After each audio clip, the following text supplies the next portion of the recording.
Panther Nation, the C3 podcast, brought to you by CarolinaCatChronicles.com. I had fun, man. Just out, the guys joking. We working at the same time. Putting the work in as a team. Like I said, I'm just glad to be with the guys. My favorite night of the week is we're going to go out there and we're playing to win. We're not out here just to show up. We're out here to win. I don't want guys to want because really, who doesn't? Nobody wants to win. Everybody wants to win. I want players to hate. Well, this embodies everything that we are as a team, as an organization. Our motto is keep pounding, and that's what we do. What's the deal, Panther fans? Tony Dunn here. I can hear my own self in the background, which means I've got it playing somewhere. How's everybody doing tonight? It is Tuesday night, man. That's the best night of the week. Doing great. Glad to be back after a nice vacation. Well, we are here on the C3 podcast brought to you by CarolinaCatChronicles.com, where every Tuesday night we chop up the latest Panthers news and opinions from the fan perspective. I do it every week. My homeboys, Mel Mayock's coming off the vacay. He said Mondays are hard after a vacation. Tuesdays, I bet my man is still struggling from that big fish you caught. I am, dude, man. Big 50-pound amberjack I reeled in out of the Atlantic Ocean, dude. Took me a couple of days, but I'm getting my sea legs under me again. But it's great to be back, guys. Missed you guys last week. I heard you had a great show last week. Just want to keep it going, man. Joe, 50-pound fish. That's like, I don't even know what that means. It's like a dang sea monster. That is. It's like the megalodon or something like that. It's another beautiful day here in Charleston. It was pretty overcast, so it wasn't that hot. Normally, this time of year, you're looking at 90 with 90+% humidity. So, quite a nice day here. We're also got Cody Lashney here, the YouTube champion. What's up, my friend? C3, what's up, family? Happy to be here on another Tuesday night. If Mel got enough strength from reeling in that fish, we might want to put him at left guard. I'm saying it's just a thought. I don't think that would last too long. All this 175 pounds of Mel Mayock, I don't think that would last too long. But I don't know, man. Maybe I can step in there and play a little something. I can play media man tonight because I've got their phone numbers. I'm calling them out. Tonight's show is going to be talking about a lazy summer day and the feeling that was just so casual among this first day of mini camp or whatever the official title is, and the questions that were coming at Ron. Boy, I just felt like everybody wanted to hold hands at that moment and just say, it's a beautiful day. No need to do anything. So we'll talk about that. We'll talk about how Ron Rivera also continues to sound Belichickian, like I mentioned last week. And this week's show is episode 18.19, and you can be involved in the conversation by calling the Cat Calls line at 252-228-5098. You just leave a message there anytime, and we'll fit you in on the show. What we want to hear about is your take on what's going on in Panther Nation. It's a show driven by fans. It's the longest-running podcast, and let's go ahead and jump into this Panthers news talk. Guys, Ron Rivera comes in, and last week I mentioned in the show, he said he sounded kind of – there was an air of Belichick to him to where he was like very – succinct and to the message, but guess what? Here he is again. I think. Maybe not. Panther Nation. That's the dang intro. For the most part, about doing your job.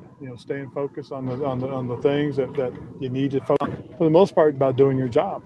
Staying focused on the things that you need to focus in on and control what you can. A little do your job talk. Usually, this is the reason I'm saying it's a lazy summer, guys. Usually, this is the day that Ron Rivera calls out a rookie for being lazy, i.e. Coney Ely in the past, talking about is that here's the deal, is that really succinct in that, is this as simple as do your job? I feel like there's a lot of moving parts, a lot of learning going on in this season, and we better be getting ready to learn a lot about this team. There's a lot to learn, man. A lot of new schemes, a lot of new moving parts, a lot of new players. But the central key, Cam Newton on one side, Luke Kuechly on the other. That's KK Short in the middle. A lot of disruption. I think the story continues to focus on the center of that defense. KK Short. Then you got Don Terry Poe with a huge free agency signing. And then hopefully Vernon Butler can step in and live up to some of that first-round draft potential. We would take him living up to a third-round pick at this point. Cody, this day, is this as simple? Tell us, how do you feel? The Belichick, do your job.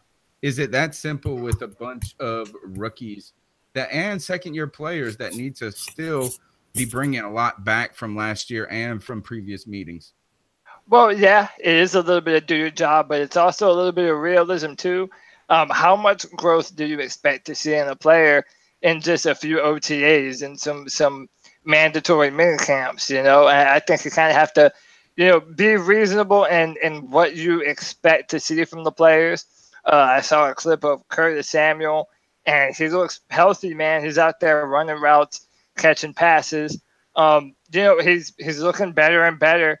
I like that Ron Rivera is that way, man. If you want to win championships, you have to demand excellence, and it seems like that's what Ron Rivera is wanting to see. He wants you in here playing and performing like a professional, like a Carolina Panther is expected to play.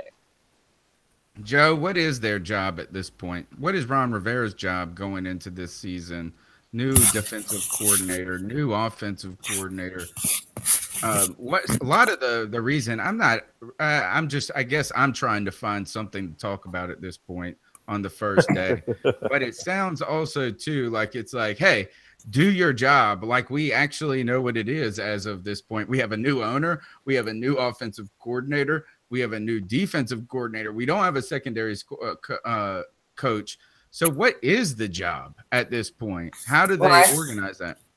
I think Ron's job is to make sure there's some sort of consistency going into this season.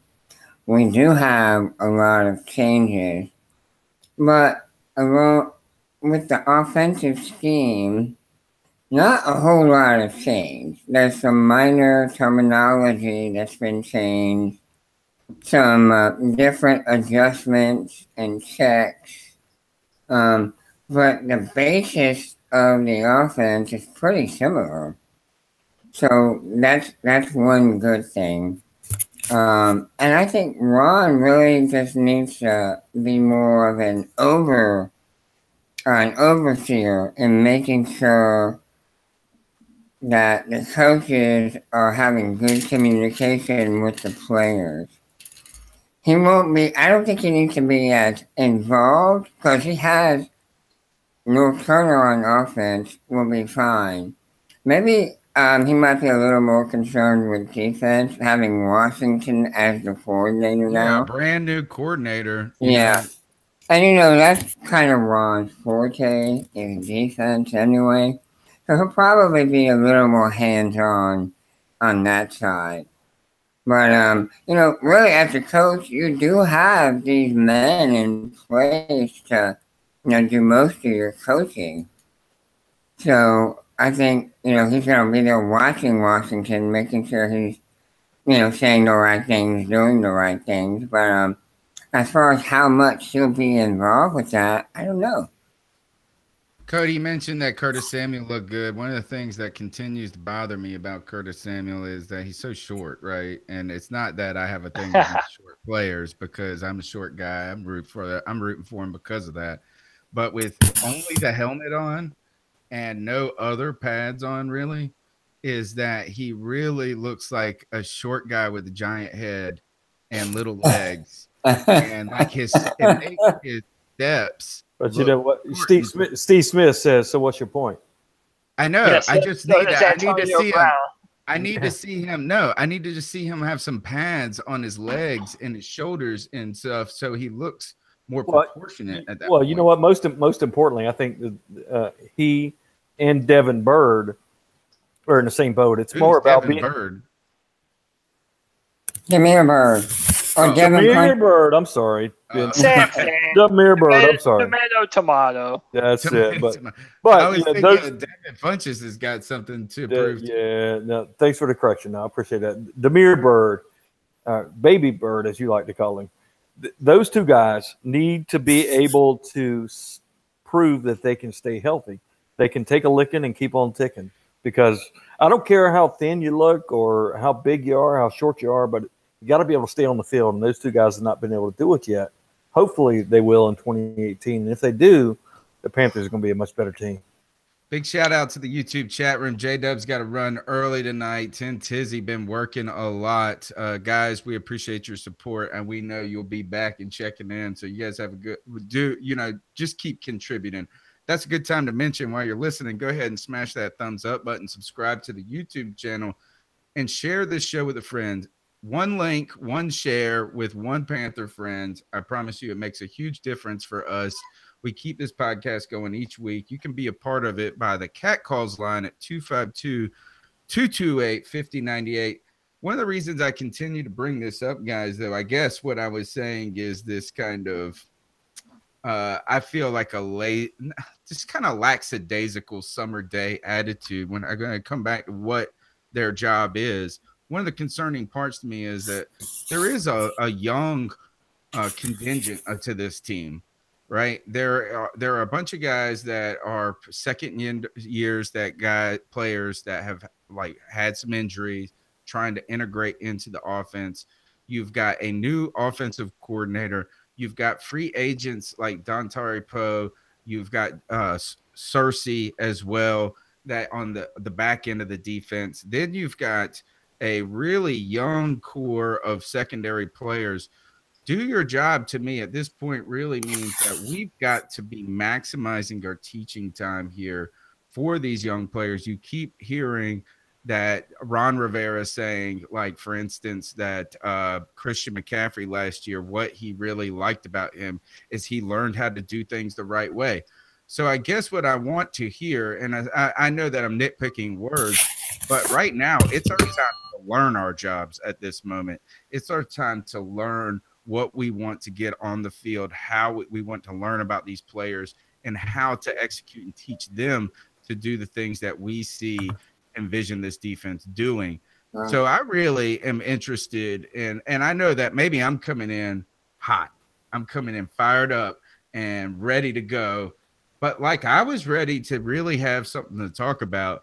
And boy, the questions being asked were just like, hey, how's football life? Yeah. I think it sort of echoes the sentiment of just what month it is. We're at the start of summer. This is the definition of football dead time. There's nothing really going on. There's not a lot of movement. A lot of the guys on the team, they're still in summer mode, man. They're honestly just getting back into doing the physical aspects of working out, getting back into the rhythm of being with the team and being physical and running routes and doing all the things that's required of you. And then after this, they're going to go on another few-month break until training camp starts. So I feel like that same energy is maybe with everyone right now, the fans, the reporters, coaches. I think it's kind of that summer haze on everyone.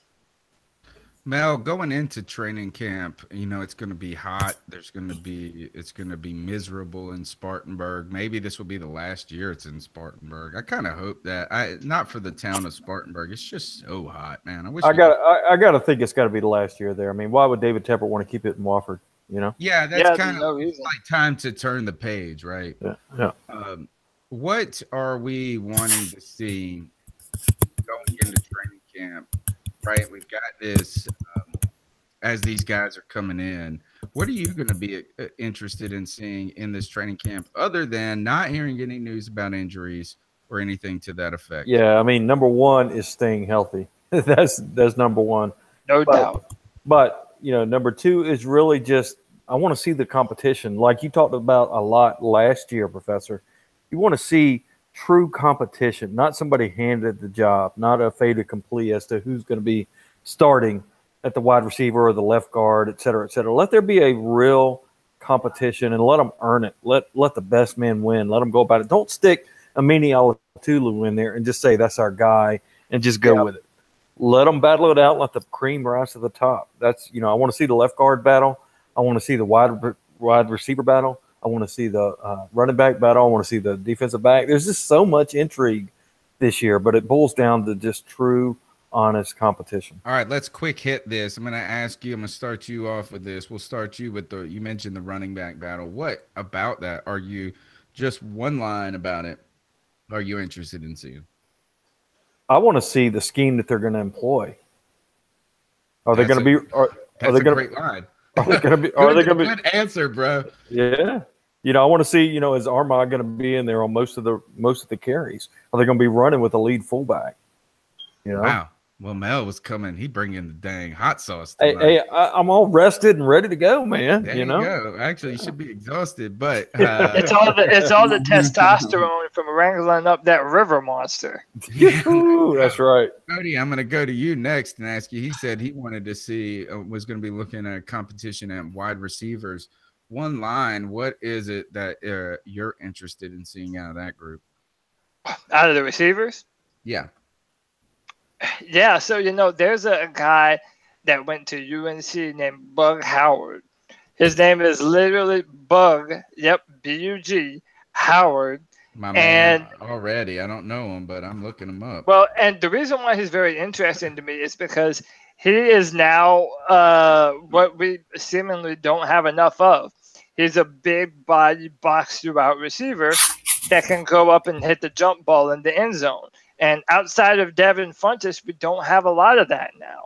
But, if you look at Torrey Smith, if you look at, Curtis Samuel, Demir Bird, all these people on the roster now, we're only going to have a certain number of receivers on our 53-man roster. Mm-hmm. So it'll be very interesting to see what kind of talent we decide to run with before we play the Cowboys. And I think that's going to end up saying a lot about what our offense is going to look like. Because under North Turner, he values nothing more than that deep ball. And you have to have some big dudes to be able to do that as well. So it's very interesting to see who makes the 53-man roster at the wide receiver position. Great take. Who do we got at tight end right now other than Greg Olsen? Our new draft pick, Ian Thomas, is there. Ian Thomas. And then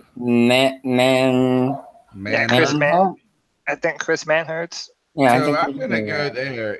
I'm going to need to see what Ian Thomas can give to this team. He's awesome, man. Last year when Olsen went down, that was a huge blow to our offense. It would be so nice if we get something out of Ian Thomas, at least a competent backup. It would also be great to look at too is though when he's not is Greg Olsen getting that receiver type role is that we need Greg Olsen to be healthy in there playing at his best. But really there's so many things with the tight end position that you see on plays where they're not credited. That's special, you got to trot out two tight ends every time they kick the ball or they're kicking a field goal or they're kicking an extra point. You've got to have these tight ends in blocking scenarios. So sometimes there is a tight end that can have a great game and his stat line is 1 catch for 7 yards. Yeah. And we're going to need him at this point to be good at that part of the game just as much as we are going to need him to see him contribute. And Joey, I'm going to go to you with the last one. We'll just ask when we're going into training camp specifically, in a battle group, I guess I'm going to be asking you this. Are you more interested in watching the defensive backs as in the cornerbacks or the defensive backs as in the safety group for a competition? And what is that competition you may be interested in seeing? That's a really good question. So we've got with the cornerbacks, we've got James Bradbury, we've got here. Actually, I'll warm you up with this. To me, this is kind of funny to hear this. Coach, when you look at a guy like Kevon Seymour, his second year in the Panthers system, how much of a jump have you seen from last year versus this year? We see a little more So we're asking right now. This is the time of the year where we ask about Kevon Seymour. Oh my gosh. Oh my gosh. And then if you hear Ron Rivera's answer, he says he said he's a 4-3 guy. I thought for some reason he was talking about a 4-3 defense. I was like, yeah, we got it. We play. Now he's talking about 4-3 speed, him playing with more confidence going into another year. I got to say this, Seymour played with a lot of confidence last year. The fact that you traded mid-year for him, he comes in there and actually contributes. I'll tell you, he's an underrated player, man. I like got that. Some upside, yeah. But you've got Kevon Seymour, Joey. You've got James Bradbury, who James Bradbury is starting to get a lot of heat from Panther fans. I don't know if it's deserved as much as it's coming, but he definitely doesn't need to be given a pass at the same time. But you've got Ross Cockrell back there. You've also drafted the Dante Jackson and Galden, but we don't know where they're going to wind up. Joey, are you more interested in safety or corner? I have to say, for me, it's safety. Only because I want to see how Galden picks things up. They said he was running. I'm with you on that. Yeah, they said he was running with some of the first team in some of the drills today. So I think that one. Have you guys heard him? Have you guys heard him in being interviewed? I have Galden not. Or Jackson? Galden. No, I have not. I have. They did. Go ahead. He seems. I mean, you know, I don't like when people say, "Oh, he sounds articulate," but I mean, this guy sounds like Richard Sherman type of intelligent, right? I mean, he just seems like. I've heard people describe him as very, like expressive in a positive way. I understand what you're saying. You don't want to say, like, we're surprised when we run right. Football player. But you know, when you listen to like Richard Sherman and he blows your socks off of how intelligent he is, that's the way Galden is. I mean, you know, he's just like Mr. Mature, well thought out, articulate. It's not a response; it's a well thought out approach that he gives you when you ask him a question. I think that kid's gonna be special. We'll see. Kevin Catchy, Chris Cole in the house in the YouTube chat. Go ahead, Joe. I would say I'm hoping so. You know, you really a third rounder, you know, you don't know what you're going to get immediately, but I'm hoping that he can come in and really contribute and come training camp, compete for a starting safety position.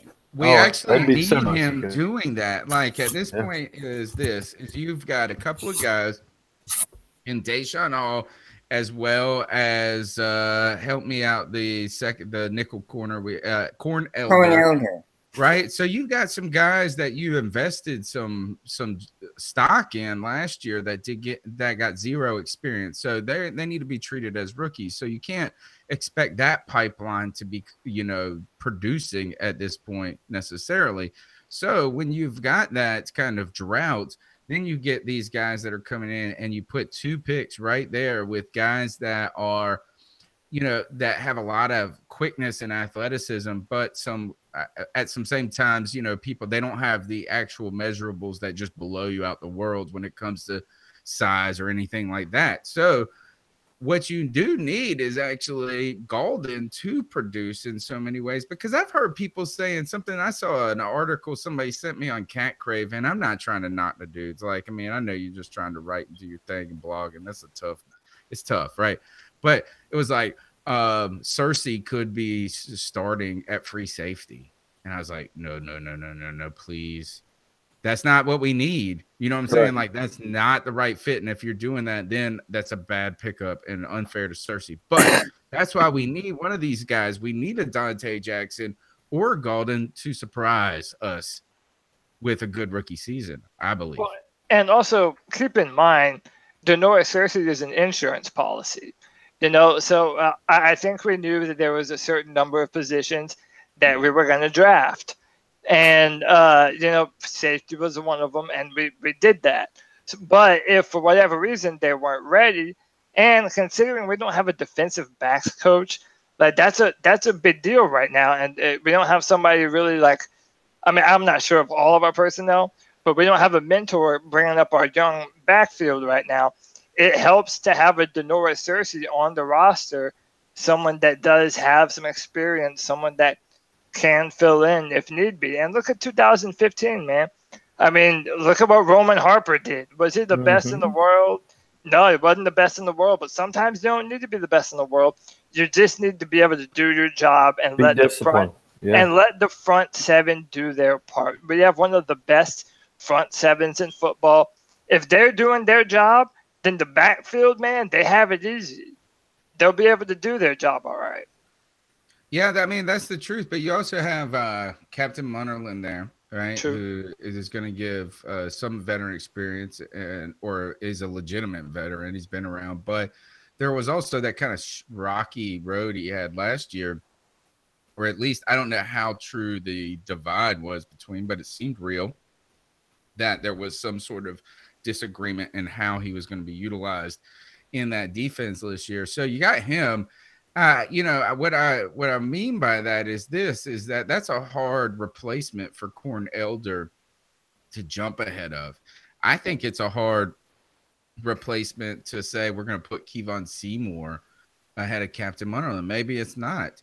But at that same time, if those are real true battles there, that means that a Galden I think one of those rookies is going to have to contribute in a meaningful way, is what I'm saying. And I would look for it to be Galden. I would hope that that's the one we're talking about. Because let's be greedy, man. Galden and Jackson start. Well, if we're talking about that, then it's just like you said. To me, I felt like that was a lot to ask. Right. Right. But yeah. I hear you. So one of the reasons tonight's show was I'm calling them out, and I'll hit you up with that. I'm calling them out. I got their phone number. I'm calling them out. I got their phone number. That's a little fabulous. And you know that if you're my age. Fabolous. That's how you spell fabulous, according to my man Fab there. But I'm calling them out, the media, a little bit. It's not my ice up pick this week, but I do want to talk about this. Is I went and looked at this like 7-minute interview on the first day with Ron Rivera, and it sounded a lot like this. What kind of example is Julius in particular? I mean, we talk about him all the time. So can you talk about Deshaun Hall and his progress? That's the best question right here. You mentioned last week that the secondary hasn't looked quite the same year over year as long as you've been here as a head coach. Guys like Mike Adams and James Bradbury, it's clear you've made an investment and kept an investment in keeping them around and those guys being the foundation. What do they bring in, and where does James have to go? Well, I think as a group, Ron, Ryan, of course, has said this will be his last year. The last couple of years, you guys have had to play a lot without him as it is. Did that give you kind of more of an appreciation of what he means to the team? Very much so. It really does. And Coach, when you look at a guy like Kevon Seymour, his second year in the Panthers system, how much of a jump have you seen from last year versus? I'm ready to burn down the house. Confidence, so he's a 4-3 guy. Obviously, it's a little early in the process, but it seems like he's getting out there with the ones. Is that really hoping Seymour is a narrative I could write about? Football Hall of Fame ballot. Thoughts on that? Well, I mean, we'll see. I mean, that is the question lineup that I ran into today, and then this is the reason I bring it up is that when it wasn't all that terrible in many ways. I know you got to ask, like you should set up the softball questions, like, "Hey, Ron, how's it feel to be asked about the College Hall of Fame? Hey, Ron, how was the first day? Like, what was the vibe?" Those are the softball questions. But when you ask when Jordan Rodriguez asked this, when she said, "Hey, I know you've invested a lot in the secondary with Mike Adams and James Bradbury and Captain Butterland, who was upset last year about his role, and Mike Adams is about out there in with a walker." You know what I'm saying? Like, I thought this is like, good God, Jordan, that's a real 1-year look at this secondary. You just asked him that you hadn't seen continuity in the secondary ever, and now you're saying it's a strength. Softballs. Softballs, man. Super duper softballs. I get it. That could have been the title of the show, man. They got bit by the summer day. You know what I'm saying? But you know what, man? Calling them out. I got their phone number. The phone number, by the way, is 252-228-5098. That's for the cat call line, Cody.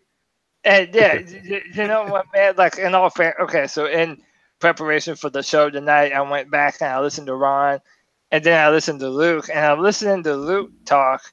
And yeah, there was some information about his shoulder, and he's not doing stuff, Sam with Julius Peppers.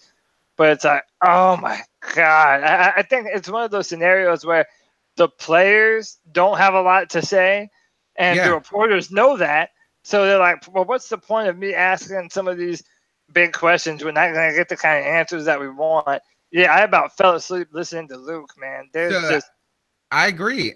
Like, is that the problem is I find it to be a little lazy. And what I mean by that is that we're going to ask you these hard-hitting questions in the season that aren't hard-hitting. They're just more salacious. You know what I wish they would have asked? What's that?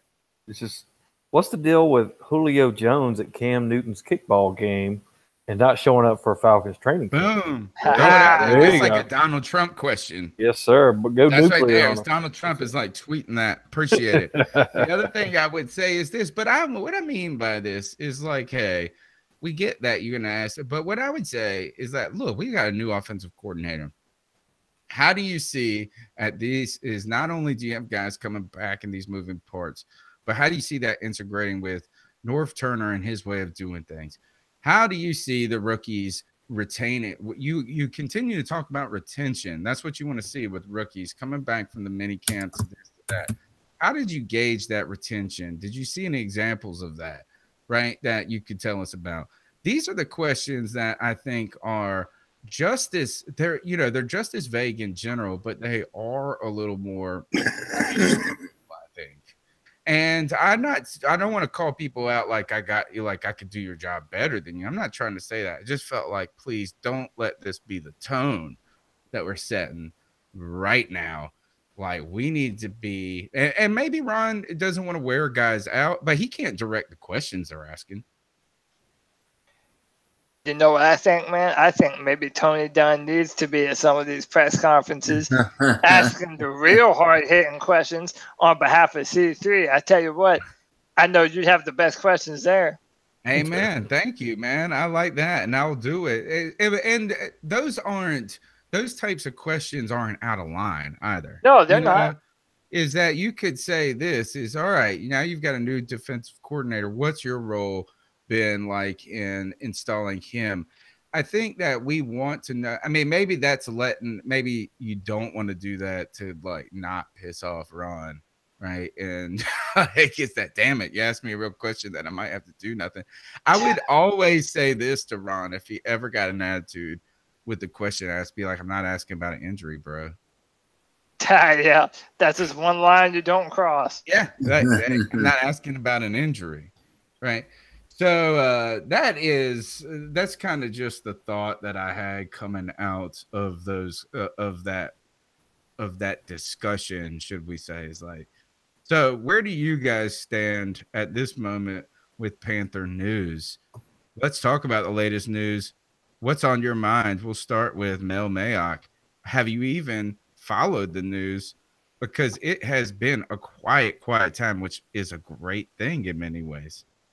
I have not followed the news, and I'm proud to say I unplugged. I spent the time on the ocean with the family on the beach, and I have kept my eye on Twitter just to make sure there was nothing stupid like back when Kelvin Benjamin tore his ACL in OTAs. Just wanted to make sure there was nothing like that going on. But other than that, I've got a nice ice-up pick based on some news, but I'll save it for that segment. But everything else seems pretty copacetic to me at this point.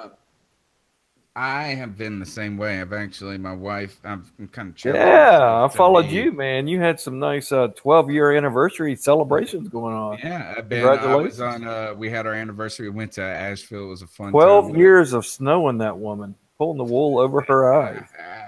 Longer than that, if you actually really knew the story. But the thing is, I've been trying to unplug from social media a little bit. Yeah. And like I am only talking Panthers. I think that this is that if there's any news to really talk about, Cody, it probably be something that you mentioned earlier with Curtis Samuels and his recovery. You know, they really think highly of him and what he can be. But you don't know yet. That's got to be something that has to be the most interesting or the component, the most unknown component to this wide receiver group, in my opinion. Yeah, and you never judge a player based off of their first season in the NFL. He didn't have a great season, and I believe. Well, wait a minute. Let's say you should not, but everybody does, right? Right, everyone it is does, one of you done for me lately league. Let me say this: it is by no means an indicator of what that player will be. Right. And I think Curtis has a lot of potential. I mean, I even said this. I remember typing this in the chat room with y'all last year. I think Curtis Samuel has the potential to be a Tyreek Hill kind of player, someone that a guy that plays for the Kansas City Chiefs. I mean, he has that kind of talent, and if he's utilized the right way, he can be that kind of breakout player for us. And not to mention, we have enough talent around him that he's not always going to have double coverage on him, so he'll have more opportunities to make those sorts of plays. As far as the news is concerned, it's not really news, but it harkens back to what Mel said about competition. And according to the reports, Amini Silatolu has seen all the starting reps at left guard. And I'm just hoping that is not set in stone. And man, I mean, I'll hammer it home once more. We lost the best left guard in the NFL this past offseason. And that's not something you just, oh, well, move on to the next. That's going to be noticeable for a little while.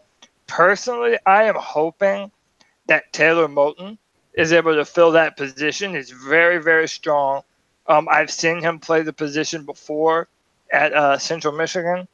And he's a powerful young man.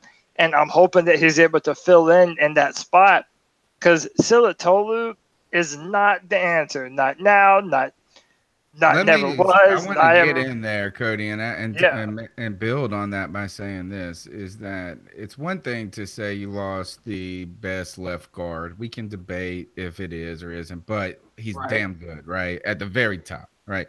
Yeah, he deserves the money. There's going to be that plug. Like, you can't say we can just plug him in, but you really can't say it when you've seen a guy repeatedly play the position and not play it well.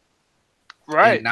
And that's what it is with it's one thing to say, hey, here's the unknown. We're going to put Taylor Moton in. We'll be okay because we've got Matt Khalil, we've got Trey Turner, we've got Rimmers on the right. You could say that. But the thing is, we've seen Silatolu just get manhandled at guard. Yeah. He's more fit to be a tackle, and he's most fit to be just a rotational backup player to put in the game when all things have gone wrong and somebody's hurt. So I second that to that point, is that is something particularly to be interested in. Now, my second point with that with Taylor Moton, though, is that Moton, I'm always wondering here what I'm trying to listen to these signals is Moton said, I'll do whatever I got to do. I can play every position. I want to, give what I can to the team. But he also has continued to say, I see myself as a tackle. And what that means to me is that tackles get paid more, baby. Don't label me a guard. I want to be a tackle. I don't know. That's what I would be saying. I'd be like, I'll do everything, but I want to be called on the roster a tackle. Say it, Mel. You were about to say it. Yeah. I'm going to say Norwell got, what, 13 mil a year? That's listen, man. It's that point. it's that market inflation, man. I mean, you have tackles. Now there's rumors. I haven't seen the numbers, but Zach Martin from the Cowboys just recently signed for more money for them. And I promise you that will be a large amount of money.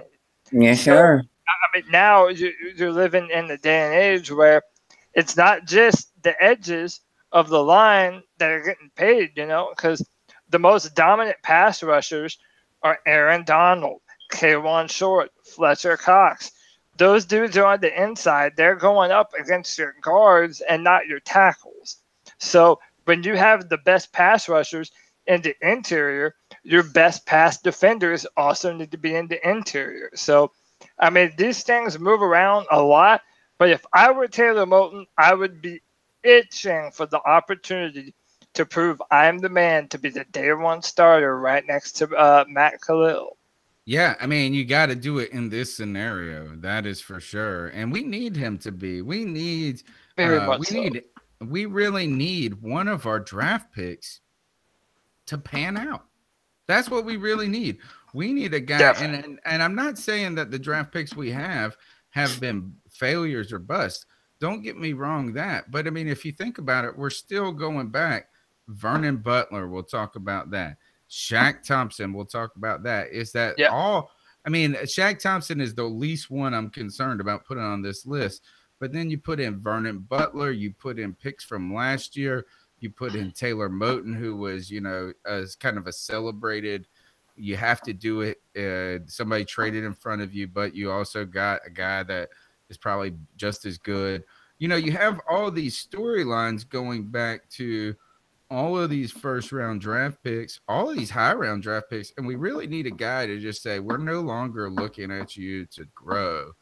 We need to look on to somebody that's just going to contribute significantly. And I think the only person that I really feel good saying that about is Christian McCaffrey at this point. Yeah. Or the guy I feel best about. I think Shaq, I have confidence in Shaq all around. But at the same time, he hasn't done it yet as a done it. Now he's in a contract year, isn't he? I mean, I think so. 2 big contract years. I mean, 3 big contract years this year. You got Shaq Thompson, Funchess, and Darrell Williams. That's 3 big players. This is a year they can prove it. Yeah. Did we pick up the 5th-year option for Shaq? Yes. Because it was a first-round draft pick. You're right. All right, we did. So then we might have him for another year even after this one. Right. You might want to be, if you're smart and you really believe, if you really, really believe in him, I would say I would negotiate it before the end of the season and go ahead and get it before he shows he's like a freaking superstar. Yeah, it's tough, man. Well, another thing that you have to consider is next year you won't be paying Thomas Davis. This will be his last year, and we're maybe. Another thing. He has said maybe. Yeah, but, maybe. But Khalil maybe. moving on. Yeah, Khalil.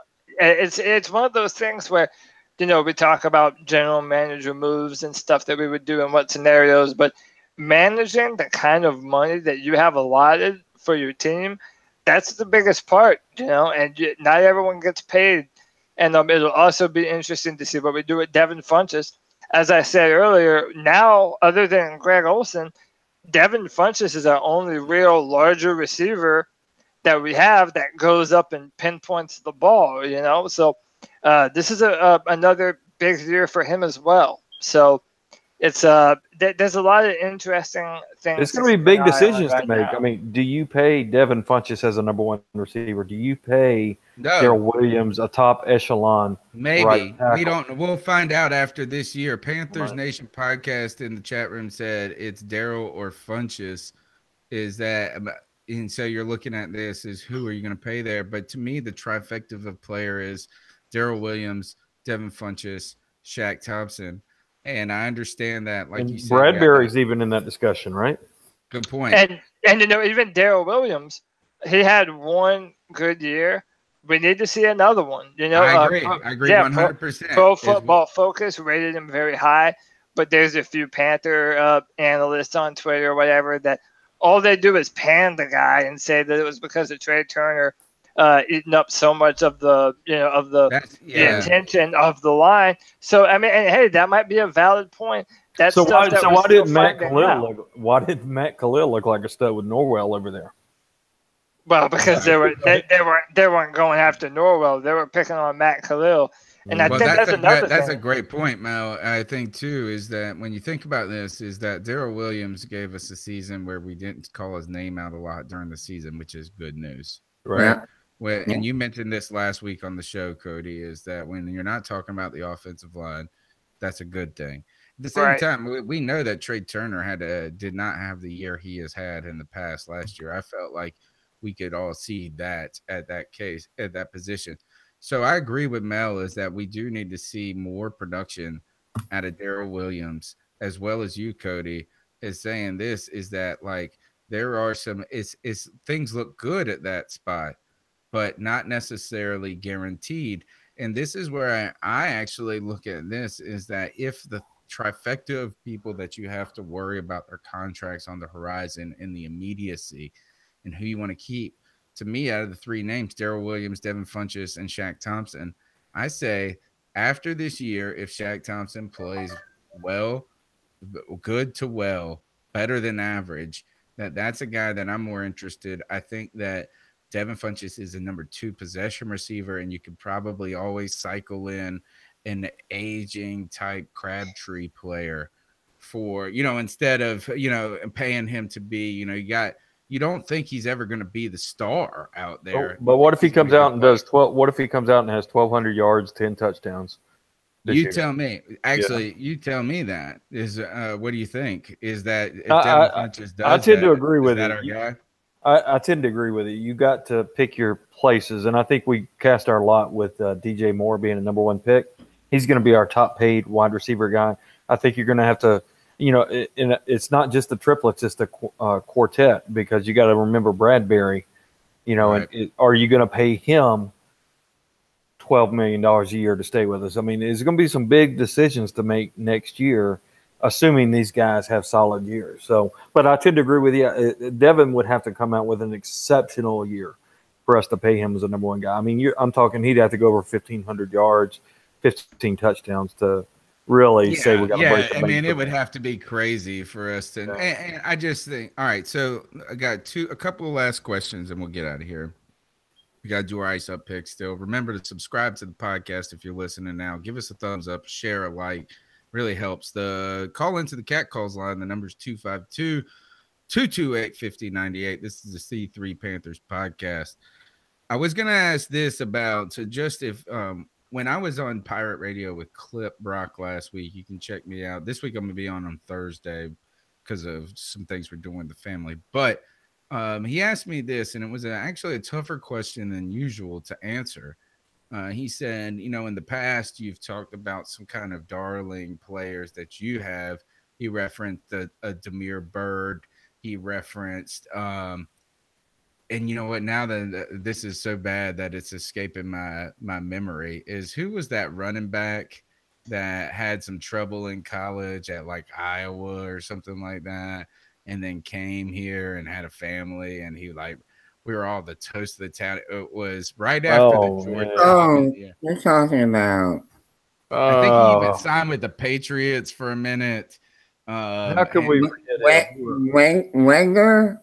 Yeah, yes, Brandon Wenger. Oh, you mean the white boy? Yeah, I do remember. Yeah. He was NFL Network did like an undrafted special. Yeah, and they actually followed him around. Right. We've had our darlings in the past, and then there was the year that you had that guy from Temple, wide receiver. I forget his name. He was out there. I've always had the and now I'm forgetting all of them. Now is Steven. Who was it? What was the one guy that I liked? That was the Georgia Tech kid with the Jets, the wide receiver. Stephen Hill. Yeah. Stephen Hill. Thank you. Yeah. Like, so we've always had these darling storylines, right? Coming in that we're secretly rooting for. And Clip asked me who was that this year, and I don't have one. And that is, I think with some of those players, I don't think any of the practice squad guys that we've had in the past. Well, does Demir Bird fall into that? I mean, you're really pulling for him to make the spot, and he's on the bubble, man. I totally am, but I think that that's a lame answer to the question since that's been my answer all the time. I agree. Like, that's about it. Yeah. I was wondering, is it Corn Elder? Is it Alex Arma? You know, who is it this weird moment? And are there any that stick out to you? Do you have a darling storyline? And it doesn't have to be as specific as like a player that's been undrafted, but what's your darling? Joe, you got one? As far as somebody you hope can make the team. Yeah, I mean, it doesn't even have to be I mean, it could be a veteran guy that's on the bubble. I don't know. Is that to me, this was a really difficult question when he launched it. In the past, I feel like we would have all been like, well, we want this. If it's Kevon Seymour is our darling. Yeah, I don't think that's good God. I mean, this damn podcast, man. Right. Sign it off. I think somebody would be like a Corn Elder. Maybe it's got to be Taylor Moton. He's a second-year player. Bug Dawson. What was his name? Bug. Yeah, Bug Howard. Bug Howard. There you go. Well, you know who I think could make a huge impact on this team that I'm really pulling for. That's kind of an outside bubble guys. Deshaun Hall. Oh yeah. You know, I mean, if he comes out and shows out, dude, this is a different ball game. Yeah, I really hope that this is not something that like that because the media is like, what have you done for me lately? Is that not an indication? But yeah, I guess we're gonna have to make the official endorsement from the podcast in the darling storyline, Bug Howard. Simply, he gets an advantage because his name is Bug, and his name is Bug because he's the only name that we could think of. Are we going? Are we going bug watching in Spartanburg? Yeah, no, we're going bug collecting. Call him June Bug. But no, the June Bug. There you go. There we go. June Bug. Yes, I like it. Yeah, so for me, Bug Howard is definitely one of them. I do have another one, but it's more of a fanboy pick. I'm a Clemson fan, and one of our undrafted guys was Taylor Hearn. Oh yeah, he's a guard that he protected Deshaun Watson, Kelly Bryant, and he's underrated, man. He was never a liability at Clemson. You think he has a shot? I don't know, man. If Taylor Moton doesn't step up, I'm certainly hopeful that he's at least better than Amini Silatolu. I mean, I feel like Silatolu has had a number of chances. I want to see some young blood, you know. Mm-hmm. Now, on the other side of that, they don't have that veteran experience. So that is one thing to consider. But if he's playing next to Ryan Khalil, maybe that makes up for it a little bit when you have a veteran, you know, on your right and your left side with Matt. But yeah, I'm pulling for Taylor, similar to how I was pulling for Ben Boulware last year. You know, right? Ben Boulware was another fan favorite from Clemson, and I was pulling for him a lot. But yeah, man, I think Bug Howard kind of wins by default. And as I said, he fits a position of need.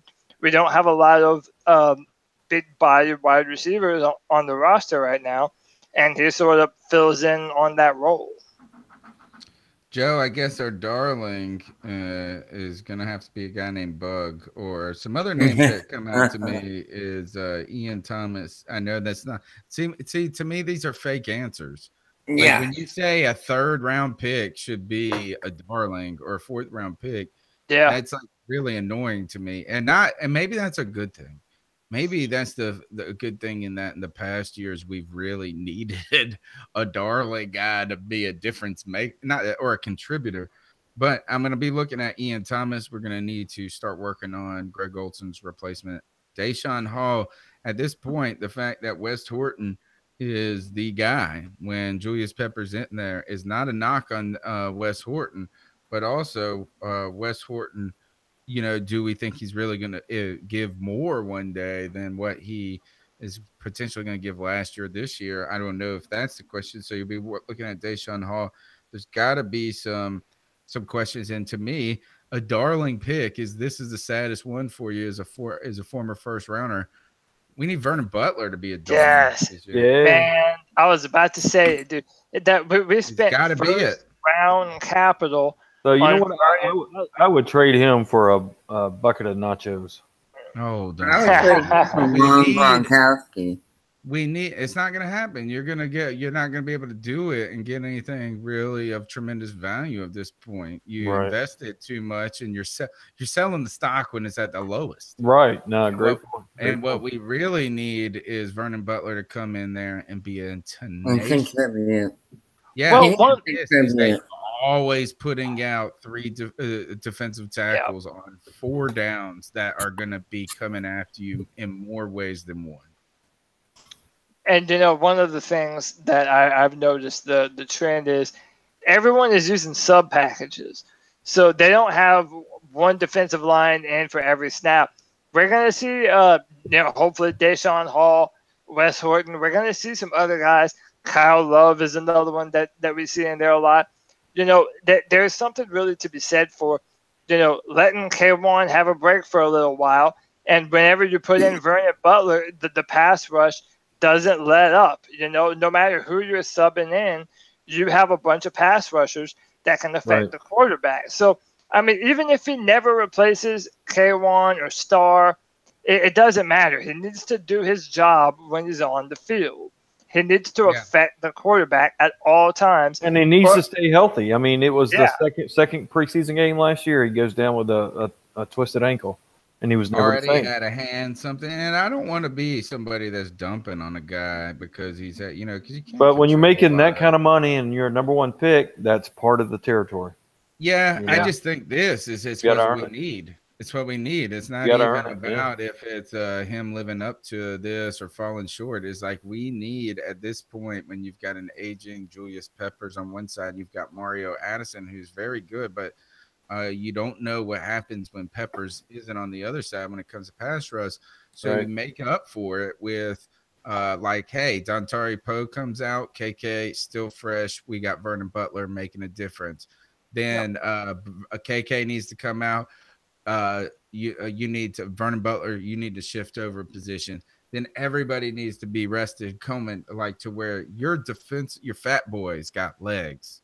If your fat boy's got legs, boy, cook God, you're gonna be in some trouble. Speaking of injury, last question for the night. We'll hit the ice up picks, and that is, I saw that Andrew Luck threw his first football in I think 500 days. So I looked at college football. What's that? It was a college-sized football. I looked at the comments and somebody said, I heard it was a high school football. so that's even all right. So let's go right in the middle with college size football. That's what I read. That's what he was throwing, a college size football. And then it was from the one play I saw, and I don't know, you would feel like if he was out there throwing bullets and looking like he was going to come through and all this, that they would have just been publicizing the mess out of it. But it was like a swing pass, like a lateral pass to the running back. And so here's a hard question to answer. Are you pulling for Andrew Luck to come back? Not pulling against him. Yeah. I'm pulling against him. How about that? Yeah. For me, I want him to come back because I want to know that Cam is better than him. Oh yeah, well there you go. Way to put your money on the table. And the people don't really realize this. Cam Newton brought us to the playoffs last year, and him and Andrew Luck had the same exact surgery. Andrew is just now throwing the football.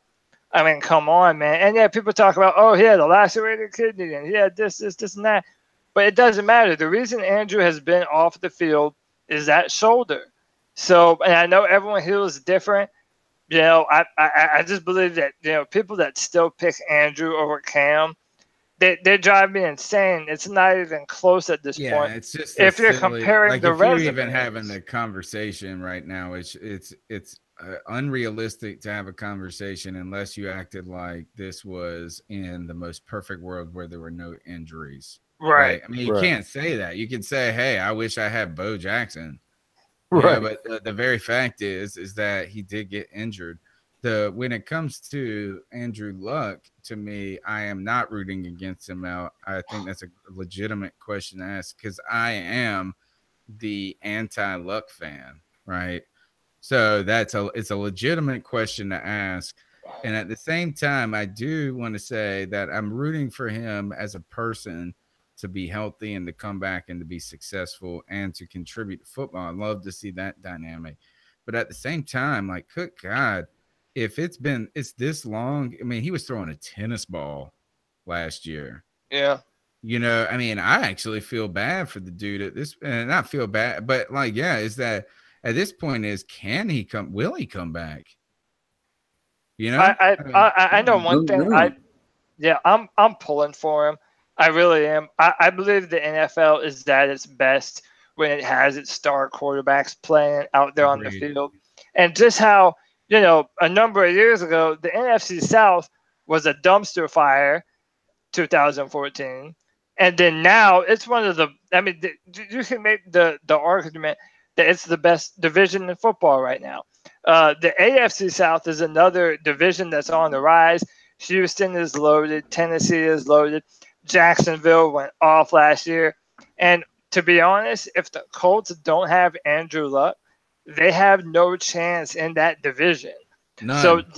So just for the sake of competitive football, I want to see Andrew healthy and playing on day one. And greater talent across the board elevates all talent. Absolutely. Over the long run. So is that now if he was Mel, I don't know what the answer would be if he played for the Falcons. I know what the answer would be if Andrew Luck played for the Falcons. Yeah. Or you could call me a bad human being. I know what the answer is. And I just thought about this. You saw the Julio stuff with that Cam kickball. Now he's not at the OTAs. Yeah. And then I saw this is that I think it was Salesman at Salesman. He's pretty popular Panther fan on Twitter. Real good follow. He said something to the effect of, isn't this the perfect tweet? And it was Cam and Julio together and kind of razzing. He was razzing Atlanta fans because Julio didn't show up. And I thought this is the perfect tweet until it's the worst tweet. And that would be, think of it the other way around. I was thinking about this, guys. The only time I could ever pull what would I do if I ever saw Cam Newton in a Falcons uniform? Oh, I would throw up my. Do we even need to talk about it? No. This was something that was on my mind. I was cutting my grass. I was doing something, and it was like I spent a good 15 minutes thinking about what scenario could I think of where I wouldn't like Cam Newton. If you went to the Falcons. And that was the one that, because you got to throw out the crazy stuff, or the Saints. Is that to me, I was sitting there thinking, could I even still like him if it was like he was 10 years out of his career, he was a broken veteran, and he just played one game with that? And I was thinking, man, I don't even know if I could do that. I'm sitting there going, oh my God. So Julio and Cam could be the best thing if it's in Carolina. It could be the absolute worst thing if it's in Atlanta. Yes. God, that would be the hurl. So I'm glad they paid Matt Ryan. Yeah, and that's what I was about to mention. And I mentioned it last time. When you pay your quarterback that kind of money, there's not a lot of room to pay everyone else. And now Julio decides, you know what? I mean, and this has been sort of prevalent. Earl Thomas is doing it with the Seahawks. Aaron Donald's doing it. A bunch of players are doing this now. They see how much the money is rising, and they want to be paid now. And, it's definitely, it's not a bad thing for us if they start the season, especially we see them right after Dallas, right? We do. If they don't have Julio on the field, I'm not upset at all. Right. Calvin Ridley all day, please. All right, guys. So look, we've had a fantastic show. We've already gone, and it's because of me. I keep talking, man. The rambling man. I like to talk about the Panthers, dude. My name's Tony Dunn. It's the C3 Podcast brought to you by CarolinaCatChronicles.com. You can follow us on Twitter at @cat_Chronicles. Go ahead and sub up. Smash that thumbs up button. Get after it. Mel's tired, so he wants to ice some mugs up. Who you got, Joe? I said, who you got, Joe? Who you got, Mel? Who I got? Well, I wanted to keep it. I wanted to keep it real simple. We've talked a lot of times over the years about the lack of respect for Cam Newton, but when somebody like Pete Prisco puts out a 100 list of the top NFL players from 2017, and Cam Newton doesn't even crack the top 100, this show would be remiss if we did not ice up Pete Prisco. I mean, come on, you got no excuse that he's a Cam hater already. Like you could be like, oh, Prisco's always been a Cam hater. I said that to somebody today, but that is not even an excuse of an excuse of an excuse. No, it's not. I mean, like it shows you how much of an asshole you are. Excuse me, not you, but like at this point, hey, I've been called worse. At this point, is that like, hey, it's not is that you have already. Everybody always criticizes your objectivity on the subject. Right. And not only have you been critical back to them about how they're idiots, but now you're saying I'm not objective about it and you're still idiots. No, idiot. Terrible. Tell him what he's got to do. I mean, when you got Drew Brees as the number 28 player overall and Cam Newton doesn't even crack the top 100 when he takes us to the playoffs with 11-5 record, with the best wide receiver being an injured Devin Funchess. Right. And then you got Kalen Clay and Brenton Burson running routes for you, and he's still getting the job done, and he does not get considered for the top 100. Pete Prisco, ice yourself up, son. You got to wonder if Andrew Luck was in it. Oh. I'm sure he was. Football forever. Yeah. All right. Joe, you got a nice pick for us? Yeah. Oh, yeah, you do. I got something I got to show. Go ahead. My actual pick, as you can see here, my man has a flamethrower, and that should be all I need to say. These are available for purchase. As low as $500, something as $100. Will buy you this flamethrower. Now, let me tell you first that they had to change the name of it. It was called flamethrower before, but you cannot ship anything that is named flamethrower to someone. It's not allowed to be shipped like by mail. All right. So they changed the name of it to not a flamethrower.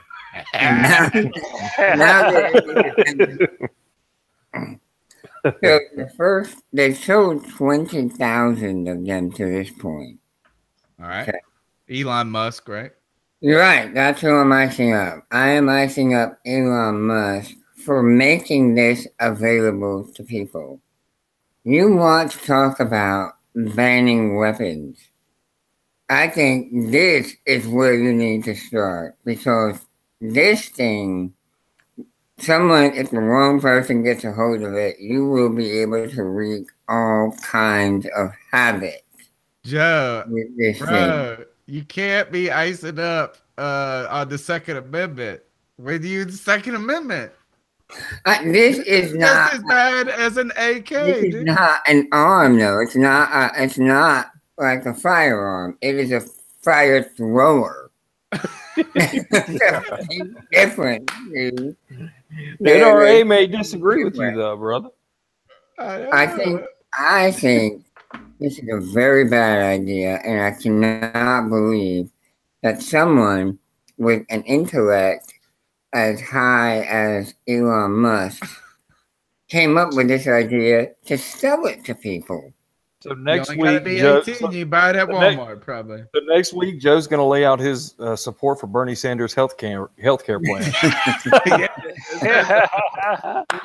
The other thing is that you slippery gotta, slope. are you Man. icing up Elon Musk?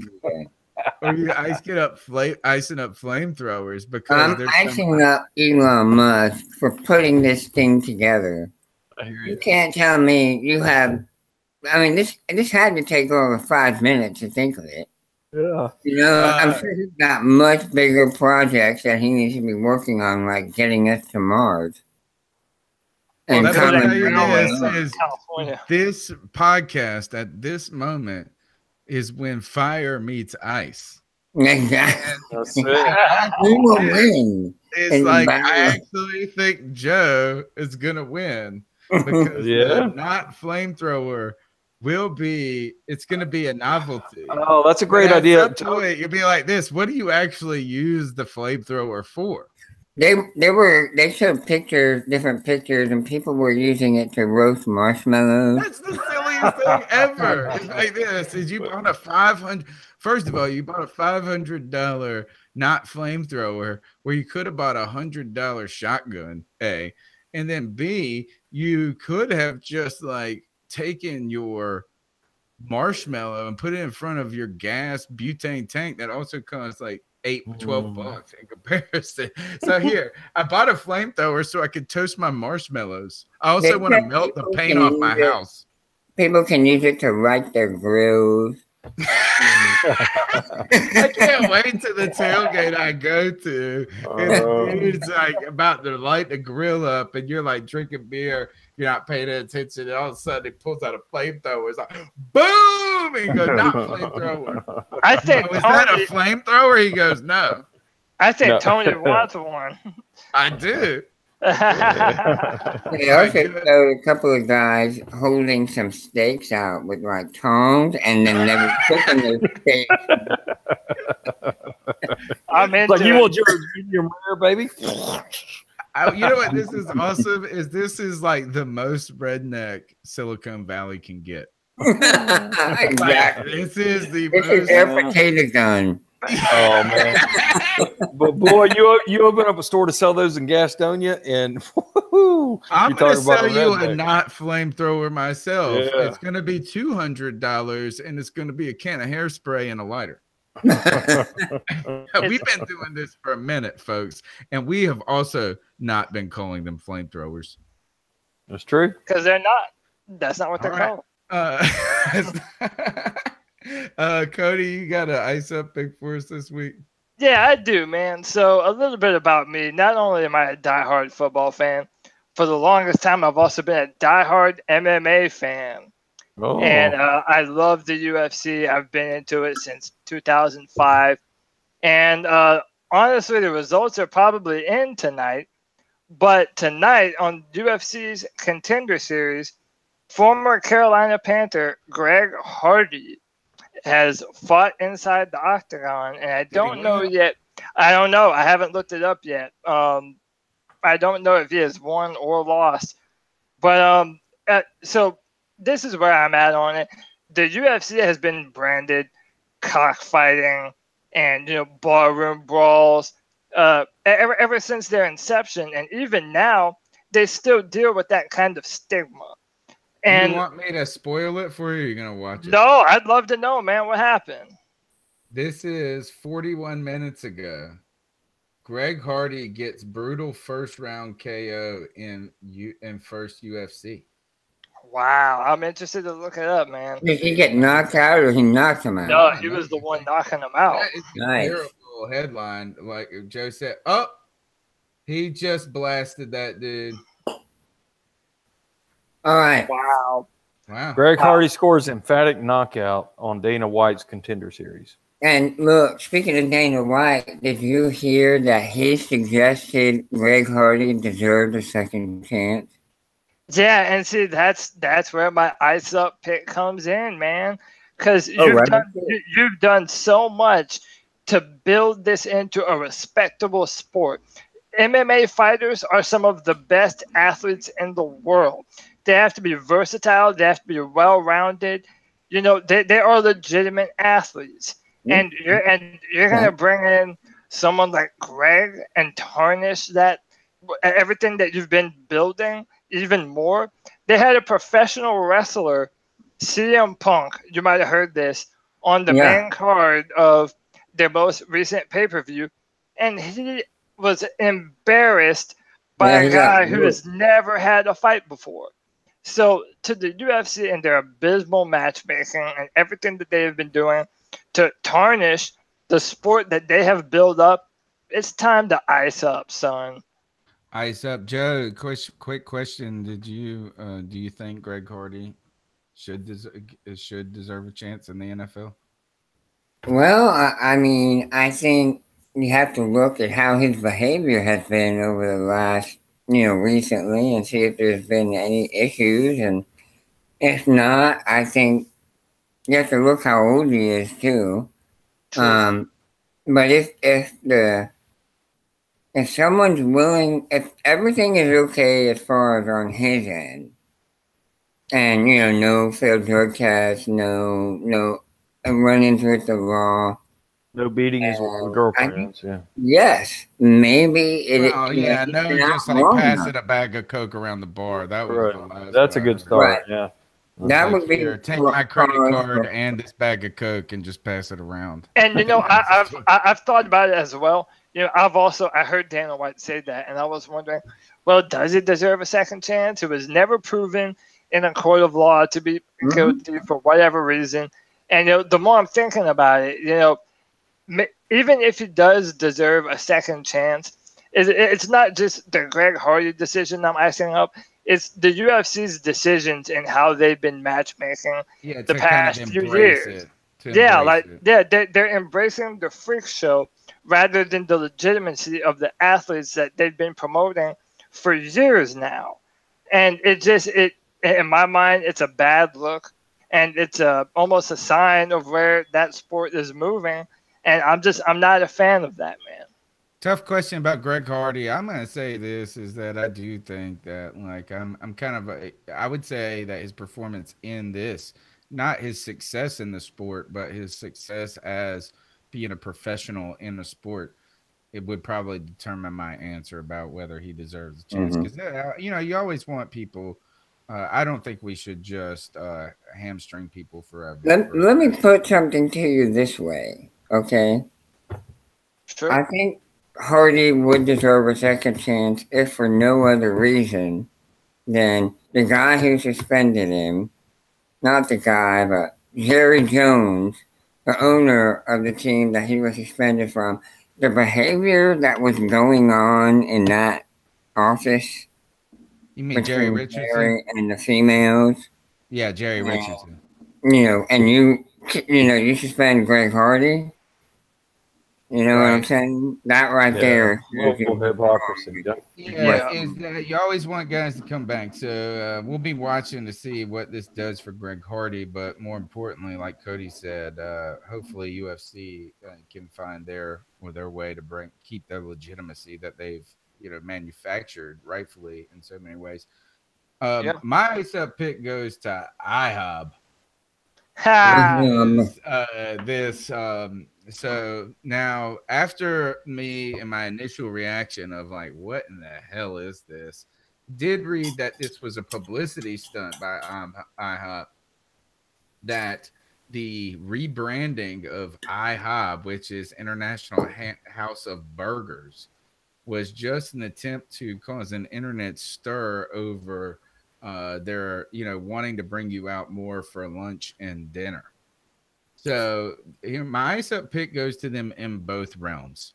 It goes to it if it wasn't a publicity stunt, and that IHOB is like the guy, boy, you're gonna take a beating on this one, and you're gonna have to stick with it to the 10th round if you want to rebrand IHOP as IHOB, right?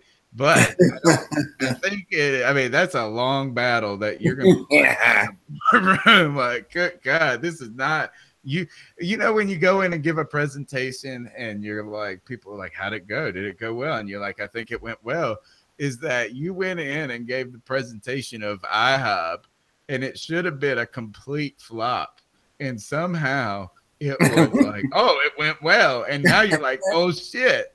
IHOP gotta work. You gotta be kidding me. There's no way. Yeah. So I do think this is a publicity stunt, but at the same time, I'm calling them out on the publicity stunt because you spent all this money on this advertising campaign to just kind of raise this quirky awareness for the moment to replant the seed of IHOP, which you're not because it's IHOP in people's mind. But at the same time, why didn't you just spend that money on the rebrand on IHOP?